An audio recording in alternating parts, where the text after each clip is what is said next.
ನಮಸ್ಕಾರ. ಸಮಸ್ತ ನಾಡಿನ ಕರ್ನಾಟಕದ ಜನತೆಗೆ ಮಹಿಳಾ ದಿನದ ಶುಭಾಶಯಗಳು. ಹೆಣ್ಣು ಸಂಸಾರದ ಕಣ್, ಜೀವನದ ಆಧಾರ. ಹೆಣ್ಣಿನ ಆರೋಗ್ಯ ಚೆನ್ನಾಗಿದ್ದರೆ ಸಂಸಾರದ ಆರೋಗ್ಯ, ಕುಟುಂಬದ ಆರೋಗ್ಯ ಸುರಕ್ಷಿತವಾಗಿರುತ್ತದೆ.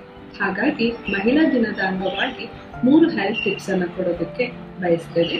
1, 2, 3 ಅನ್ನೋದನ್ನ ನೆನಪಿಟ್ಕೊಂಡ್ರೆ ನಾವು ಇಡೀ ದಿನ ಚೆನ್ನಾಗಿ ಲವಲವಿಕೆಯಿಂದ ಆರೋಗ್ಯದಿಂದ ಇರೋದಕ್ಕೆ ಸಾಧ್ಯ ಆಗುತ್ತೆ. 1, 2, 3 ಹೆಲ್ತ್ ಟಿಪ್ಸ್ ಏನಪ್ಪಾ ಅಂದ್ರೆ, ಮೊದಲನೇದಾಗಿ 1 ಅವರ್ ಆಫ್ ಯೋಗ ನಮ್ಮ ದೈಹಿಕ, ಮಾನಸಿಕ ಹಾಗೂ ಶ್ವಾಸಕೋಶದ ಆರೋಗ್ಯವನ್ನ ಸಮತೋಲನದಲ್ಲಿರೋದಕ್ಕೆ ಈ ಯೋಗಾಭ್ಯಾಸ ಪ್ರತಿನಿತ್ಯ 1 ಅವರ್ ಮಾಡೋದ್ರಿಂದ ನಮಗೆ ಸಹಾಯ ಆಗುತ್ತೆ.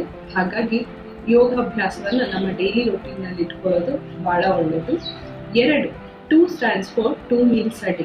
2 ಹೊತ್ತಿನ ಸಂಪೂರ್ಣವಾದ ಆಹಾರ, ಪೌಷ್ಟಿಕಯುಕ್ತವಾದ ಆಹಾರವನ್ನು ಸೇವಿಸೋದ್ರಿಂದ ನಮಗೆ ಆರೋಗ್ಯ ಇನ್ನಷ್ಟು ಉತ್ತಮವಾಗುತ್ತದೆ.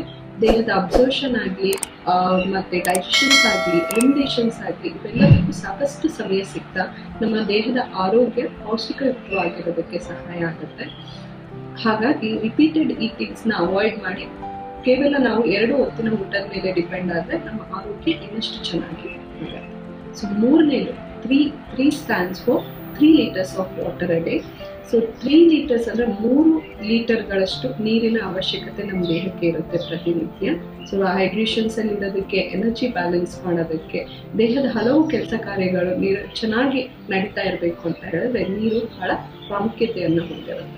ಸೊ ಹಾಗಾಗಿ ಈ 1, 2, 3 ಈ 3 ಮೆಥಡ್ಗಳು, 3 ನಂಬರ್ಸ್ ಅನ್ನ ನೆನಪಿಟ್ಕೊಂಡು ಈ ಟಿಪ್ಸ್ ಅನ್ನ ಫಾಲೋ ಮಾಡ್ತಾ ಹೋದ್ರೆ ಹೆಣ್ಮಕ್ಳಿನ ಆರೋಗ್ಯವನ್ನ ಅಥವಾ ಬೇರೆ ಎಲ್ಲರ ಆರೋಗ್ಯವನ್ನ ಕಾಪಾಡೋದ್ರಲ್ಲಿ ಇದು ಸಹಾಯ ಆಗುತ್ತೆ.